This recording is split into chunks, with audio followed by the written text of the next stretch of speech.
Provision 60. Yeah.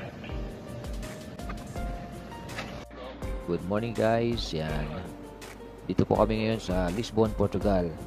So, nagpe-prepare na po ang aming barko sa pagparada dito sa port ng Lisbon.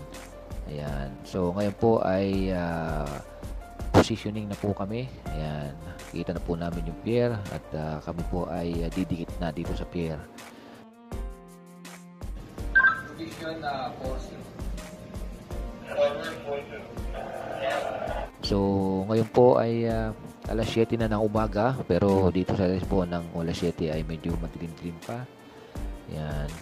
At napakalamig po din dito ngayon sa Lisbon. Yan. So, ganda. So, yan.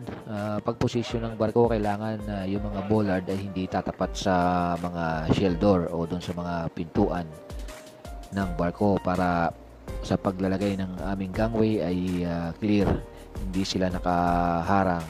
Yan. So medyo kailangan din talaga ng maganda ang posisyon.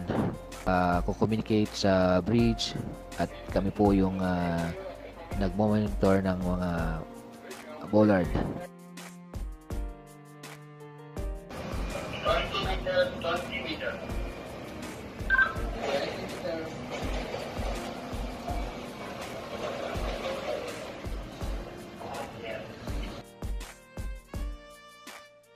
In 4 meters, we are in position.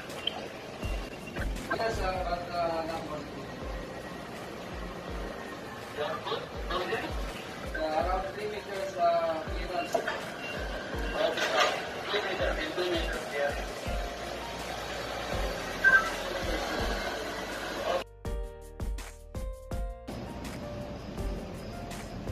Forward, you are still good? Forward, still good.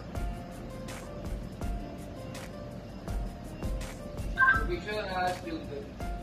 Okay, copy.